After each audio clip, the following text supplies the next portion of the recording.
Good morning to all students. आज हम ME 206 में ब्रेक यूनिट में फर्दर टॉपिक लेंगे मैकेनिकल ब्रेक्स। 3 टाइप्स के ब्रेक्स है आपके कोर्स में, drum brake, disc brake and hand brake. जो हैंड ब्रेक या पार्किंग ब्रेक है वो ऑलवेज आपका मैकेनिकली एक्चुएटेड रहता है। डिस्क ब्रेक को हम हाइड्रोलिकली एक्चुएट भी कर सकते हैं। तो फर्स्ट हम लेते हैं ड्रम ब्रेक। इसमें क्या होता है, आपका एक ड्रम होता है जिसको हम ब्रेक ड्रम कह सकते हैं। ये हम देख सकते हैं कि ये जो बाहर वाला है ये क्या है आपका ड्रम, ये इसकी क्या दिखाई हुई है, रिम। ठीक है, इस रिम के बाहर, ब्रेक ड्रम के बाहर आपका क्या माउंटेड रहता है, व्हील। जो व्हील है व्हीकल का वो यहाँ पर आपका माउंटेड रहता है। अब इसमें आपके 2 शू होते हैं, ये ब्रेक शू कहते हैं उनको, ये S1 एंड S2। ठीक है, ये शू का जो एक एंड है वो एक पिवटेड रहता है, O1 एंड O2 ये फल्क्रम पॉइंट दिखा रखा है यहाँ पे, ये पिवटेड है। और उसका जो दूसरा एंड है वो फ्री होता है। इसमें लोअर एंड पिवटेड है, दूसरा एंड फ्री है। बट ये दोनों ब्रेक शू एक स्प्रिंग के थ्रू कनेक्टेड है, इसको कहते हैं रिट्रैक्टिंग स्प्रिंग। क्लियर। अब इन ब्रेक शू के बाहर कुछ मटेरियल की लाइनिंग की हुई होती है जिसको हम कहते हैं ब्रेक लाइनिंग। ब्रेक लाइनिंग के लिए कौन सा मटेरियल काम में लेते हैं, वो मटेरियल जिसका कोफिशिएंट ऑफ फ्रिक्शन ज़्यादा होता है, जैसे एस्बेस्टस हो गया। तो ऐसे मटेरियल लेंगे जिसका फ्रिक्शन ऑफ कोफिशिएंट आपका हाई रहता है। अब इसमें क्या होता है कि जब ये जो ब्रेक शू है इसके बीच में एक कैम लगी हुई होती है, अगर S टाइप की सपोज ये कैम लगी हुई है। ठीक है, अब इस कैम के थ्रू ये आपका पूरा ब्रेकिंग सिस्टम क्या होगा, ऑपरेट होगा। ये जो रिट्रैक्टिंग स्प्रिंग है वो क्या काम करेगी, ब्रेक शू को वापस अपनी पोजीशन में लाने का। तो ये फंक्शन कैसे करेगा कि सबसे पहले सपोज आपका व्हील मूव कर रहा है, मीन्स आपकी गाड़ी रन कर रही है, एंड जैसे ही ड्राइवर ब्रेक पैडल को प्रेस करेगा, यानी वो ब्रेक अप्लाई करेगा, तो उसका जो मोशन है वो किसको ट्रांसमिट होगा, कैम को। अब ये आपके हो गए ब्रेक शू।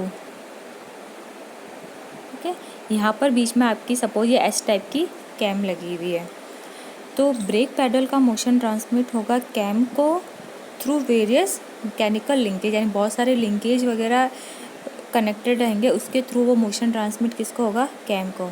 अब जैसे ही कैम को मोशन ट्रांसमिट होगा तो क्या करेगा, कैम आपकी ऐसे रोटेट करेगी। अब जैसे ये कैम की पोजीशन आ जाएगी आपके ऐसे, तो ये क्या करेगी, ब्रेक शू को दोनों तरफ से पुश करेगी, धक्का देगी। जब ये ब्रेक शू को पुश करेगी तो ब्रेक शू कहाँ जाके कनेक्ट होगा, ब्रेक ड्रम पे। अब चूँकि इनके बीच में ब्रेक लाइनिंग है जिसका कोफिशिएंट ऑफ फ्रिक्शन हाई है, तो ये ब्रेक शू इस ड्रम के साथ अटैच हो जाएगी। अब जब गाड़ी चल रही थी, यानी व्हील रोटेट हो रहा था, व्हील से अटैच है आपका ब्रेक ड्रम, तो ब्रेक ड्रम भी आपका रोटेट हो रहा होगा। जैसे ब्रेक शू इससे अटैच होगा तो क्या होगा, वो ब्रेक ड्रम के मोशन को क्या कर देगा, जीरो कर देगा, धीरे धीरे उसको स्टॉप करेगा। अगर ब्रेक ड्रम स्टॉप हो जाएगा तो आपका जो व्हील है वो भी स्टॉप हो जाएगा, आपके ब्रेक अप्लाई हो जाएंगे। जैसे ही ब्रेक रिलीज करेंगे, यानी पैडल से जो पैर हटेगा ड्राइवर का, तो क्या होगा कि जो ब्रेक शू है वो वापस अपनी पोजीशन में आ जाएंगे, इनिशियली जिस पोजीशन थे उसी में आ जाएंगे। किसके थ्रू, इस स्प्रिंग के through.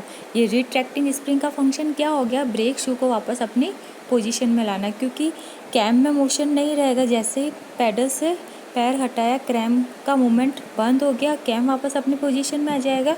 But brake shoe automatically अपनी पोजीशन में नहीं आएंगे, तो वो किसके थ्रू आएंगे, इस स्प्रिंग के थ्रू। एंड क्या होगा, आपके ब्रेक्स जो है वापस रिलीज हो जाएंगे। When brake pedal is release, the pedal will move up because of tension of return spring. इसको रिट्रैक्टिंग स्प्रिंग या रिटर्न स्प्रिंग भी कह सकते हैं। A retracting spring draws the shoes away from the drum when the cam is moved to its initial position, and hence the brake shoes are no longer in contact with the drum, which is now free to rotate। यानी break आपके release हो गए, अब आपके जो brake shoe है वो break drum के कांटेक्ट में नहीं है, तो ब्रेक ड्रम आपका फ्री हो गया और आपका व्हील से मूवमेंट वापस अटैच हो गया, वो व्हील के साथ क्या हो जाएगा, मूव करना स्टार्ट हो जाएगा। सेकंड है हमारा हैंड ब्रेक, इसको हम पार्किंग ब्रेक भी कहते हैं। Usually mechanical brakes operate independently of the foot breaks.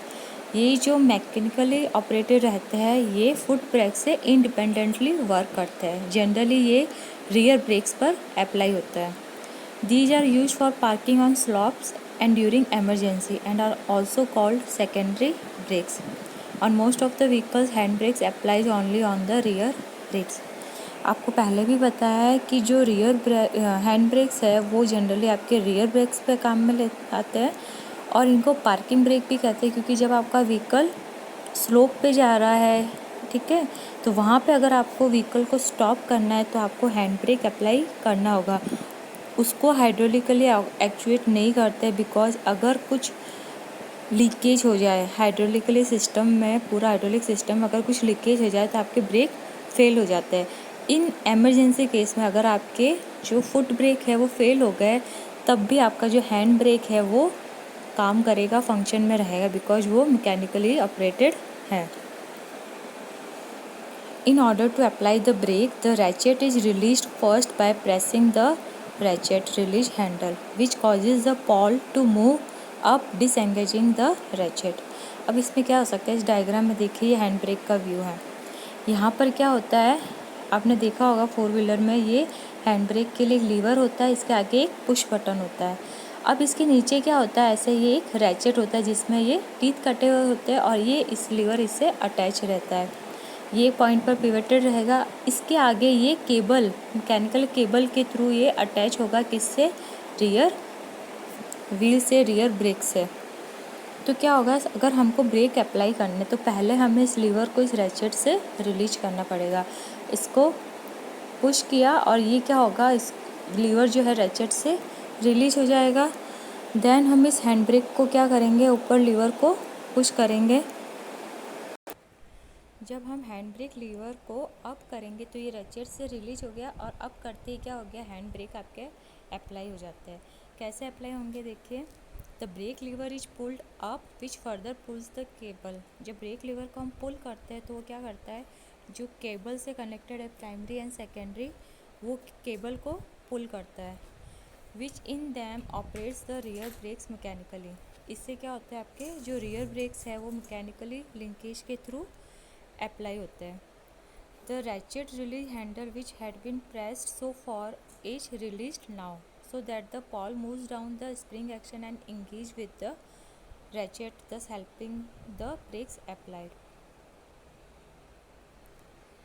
अब क्या होगा, जब हमें ब्रेक को रिलीज करना होगा तो हम इस पुश बटन को प्रेस करेंगे और जो लीवर है उसको नीचे ऑपरेट करेंगे। तो क्या होगा, आपका ये वापस रैचेट से इंगेज हो जाएगा और आपके हैंड ब्रेक वो है रिलीज हो जाएंगे।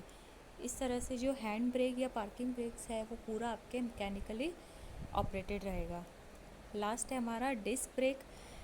डिस्क ब्रेक और ड्रम ब्रेक में क्या डिफरेंस है, जो ड्रम ब्रेक में जो ब्रेक ड्रम काम में लिया जाता था उसको डिस्क ब्रेक में किससे रिप्लेस कर दिया गया है, डिस्क से। इसमें एक सर्कुलर डिस्क होती है जो आपके व्हील के ऊपर जो रिवॉल्विंग डिस्क है उससे अटैच रहेगा। And brake shoes are replaced by a caliper which supports a pair of friction pads, one on each side of the disc. Brake shoe की जगह क्या काम में लेंगे, एक कैलिपर, उसके कैलिपर किससे अटैच होंगे, दो पिस्टन अरेंजमेंट होंगे जिसके आगे फ्रिक्शन पैड या ब्रेक पैड लगे हुए रहेंगे। Disc brake consist of a cast iron disc bolted to the wheel hub and a stationary housing called caliper. यहाँ हम डायग्राम में देखेंगे कि ये हमारा कैलिपर है, ये एक स्टेशनरी डिवाइस जो है जो किससे अटैच रहेगी, आपके स्टब एक्सल या एक्सल हाउसिंग से। स्टेशनरी पार्ट है, इसके आगे दो आपके ये पिस्टन अरेंजमेंट है, ये वन पिस्टन और ये टू पिस्टन। इस पिस्टन के आगे जो है वो क्या लगे हुए, ब्रेक पैड या फ्रिक्शन पैड। ये भी आपके ऐसे मटेरियल के लेंगे जिसका कोफिशिएंट ऑफ फ्रिक्शन क्या रहेगा, high. Generally non metallic material या सेमी मेटालिक या सिरेमिक मटेरियल। अब दोनों फ्रिक्शन पैड के बीच में होती है आपकी डिस्क। ये डिस्क आपके अटैच होगी एक रिवॉल्विंग डिस्क जो आगे कनेक्टेड रहेगा व्हील हब से। यानी जैसे जैसे आपका व्हील रोटेट होगा ये रिवॉल्विंग डिस्क रोटेट होगी, उसके साथ ये फ्रिक्शन डिस्क भी रोटेट होगी। कैलिपर में 2 होल दे रखे हैं, जो लाइनिंग है वो किससे कनेक्ट होगी, आपकी ब्रेक फ्लूइड की लाइनिंग, यानी जो मास्टर सिलेंडर से जो फ्लूइड आएगा वो इस कैलिपर के थ्रू पिस्टन, सिलेंडर पिस्टन में आएगा। यहाँ पर देख सकते हैं कि ये रबर की एक सीलिंग है। ये क्या फंक्शन करेगी, जो रिट्रैक्टिंग स्प्रिंग का जो फंक्शन था वो इसमें डिस्क ब्रेक में कौन करेगा, आपका rubber sealing ring. The caliper is connected to the some stationary part of the vehicle. जो कैलिपर है वो किससे कनेक्ट होगा, व्हीकल के स्टेशनरी पार्ट, वो स्टब एक्सल भी हो सकता है या फिर एक्सल की केसिंग भी हो सकता है। और ये 2 पार्ट में इसकी कास्टिंग होगी, ईच कंटेनिंग अ पिस्टन। हर एक पार्ट में क्या होगा, आपका एक piston. In between each piston and disc there is a friction pad held in position by returning pins. जो फ्रिक्शन पैड होगा वो पिस्टन और डिस्क के बीच में होगा और वो किसके थ्रू पोजीशन में रहेगा, रिटर्निंग पिन्स के थ्रू। अब ये वर्किंग कैसे होगी इसकी, on the application of brakes hydraulically actuated pistons move friction pads into contact with the disc, applying equal and opposite forces on the disc. When the brakes are released, the rubber sealing rings act as return spring and retract the piston. अब क्या होगा, जैसे ही driver pedal को press करेगा, break apply करेगा, तो hydraulically actuated है, तो यहाँ से जो मास्टर सिलेंडर से फ्लूइड आएगा इस फ्लूइड लाइन में। अब हर व्हील पर ये आपका कैलिपर कनेक्टेड है, इससे ये फ्लूइड जाएगा सिलेंडर पिस्टन में। अब ये फ्लूइड है, जो प्रेशराइज फ्लूइड है, वो पिस्टन को क्या करेगा, फोर्स करेगा और पिस्टन आपके मूव करके डिस्क के ऊपर क्या होंगे, अटैच। अब जब गाड़ी मोशन में, यानी व्हील रोटेट हो रहा है, डिस्क भी रोटेट हो रही है, जैसे ये फ्रिक्शन पैड डिस्क को अटैच करेंगे, टच करेंगे, तो क्या होगा, डिस्क आपकी स्टॉप हो जाएगी। डिस्क अगर रुक जाएगी तो साथ ही साथ ये रिवॉल्विंग डिस्क भी रुक जाएगी और आपका व्हील जो है वो भी क्या हो जाएगा, स्टॉप हो जाएगा। मीन्स ब्रेक आपके अप्लाई हो गए। जैसे ब्रेक रिलीज करेंगे, यानी पैडल को रिलीज किया, तो ये जो फ्लूइड है वो वापस अपने ओरिजिनल जगह यानी सिलेंडर में चला जाएगा। एंड यहाँ से जो रबर सीलिंग रिंग है वो क्या काम करेगी, एज ए स्प्रिंग, और वो पिस्टन को वापस अपोजिट डायरेक्शन में यानी अपनी इनिशियल पोजीशन में मूव कर देगी और डिस्क आपकी फ्री हो जाएगी। तो डिस्क अगेन जो रिवॉल्विंग डिस्क के साथ क्या हो जाएगी, रोटेट करना स्टार्ट हो जाएगी।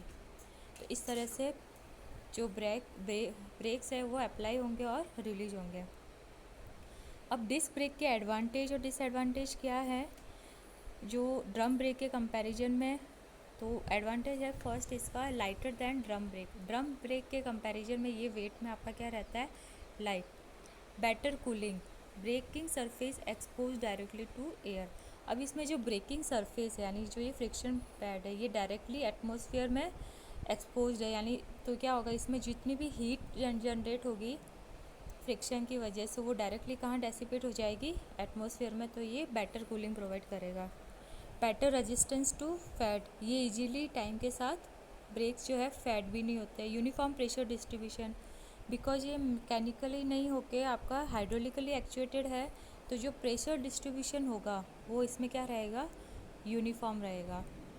Brake pads can be easily replaced, break lining के कंपैरिजन में ब्रेक पैड को रिप्लेस करना ज़्यादा इजी है, तो ये भी क्या हो गया इसका एक एडवांटेज। इसके डिसएडवांटेज क्या है, कॉस्टलियर, ड्रम ब्रेक के कंपैरिजन में ये जो है आपका क्या रहेगा, कॉस्टली।